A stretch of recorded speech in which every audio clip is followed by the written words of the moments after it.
Hello everyone, আসসালামু আলাইকুম। কেমন আছেন সবাই? আশা করছি সবাই অনেক ভালো আছেন। অ্যান্ড আমি আজকে আরেকটা ডেইলি ব্লগ নিয়ে চলে আসছি।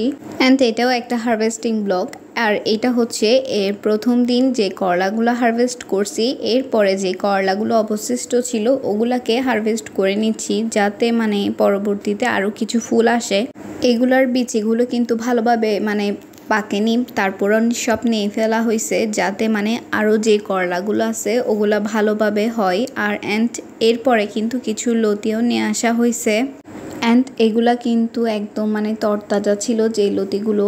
এর সাথে সাথে আমাদের গাছে প্রায় অনেকগুলাই কিন্তু লেবু ধরছিল, এর আগের একটা ব্লগে দেখাইছিলাম। সো আজকে কিন্তু অনেকগুলো লেবু হারভেস্ট করব। ভাবছিলাম একটা একটা করে হারভেস্ট করব, কিন্তু না, দেখতেছি কি সব লেবুই কাঠবিড়ালি খেয়ে ফেলতেছে, যার জন্য আজকে 3টা নিয়ে গেছি। অ্যান্ড পরবর্তীতে কিন্তু আরও কয়েকটা নিয়ে যাব, বাট আজকে জাস্ট 3টাই হারভেস্ট করব। সো 2টা গাছ থেকে কিন্তু আমি একদম 3টা লেবু হারভেস্ট করে ফেলছি। অ্যান্ড এই লেবুগুলো কিন্তু অনেক বড়, কিন্তু এই ভিডিওতে ভালোভাবে বোঝা যাচ্ছে না। আর এখানে কিন্তু আমি লেবু আনতে আনতে আম্মুর প্রায় লতিগুলো কাটা শেষ হয়ে গেছে। অ্যান্ড এখানে কিন্তু এখন এই যে তেলের মধ্যে রসুন, পেঁয়াজ আর মরিচ দিয়ে ভালোভাবে কিন্তু নাড়িয়ে ভালোভাবে নরম করে নিতে হবে। এরপর এই যে আম্মু কিছু হলুদ গুঁড়াও দিয়ে নিছে। আর এই মরিচগুলা কিন্তু একদম ফ্রোজেন করা, সারা বছরের জন্য ফ্রোজেন করছিলাম, সো ওগুলোই দেওয়া হয়েছে। আর এরপর কিন্তু এখানে এই যে লাল মরিচের গুঁড়াও দেওয়া হয়েছে প্রায় 2 চা চামচের মতো। অ্যান্ড 1 চা চামচের মতো ধনিয়া গুঁড়া দেওয়া হয়েছে। এরপর এই যে কিছু ছোট ছোট চিংড়ি মাছ দিয়ে ভালোভাবে এখন পানি দিয়ে কষিয়ে নেওয়া হবে, যাতে মশলাটা ভালোভাবে সেদ্ধ হয়ে আসে। সো এর মধ্যে কিন্তু আবার পরিমাণ মতো লবণও দিয়ে নেওয়া হয়েছে। আর এর মধ্যে আবার কিন্তু আম্মু 1 প্যাকেট ম্যাগি মশলা যেটা থাকে ওইটা দিয়ে নিছে।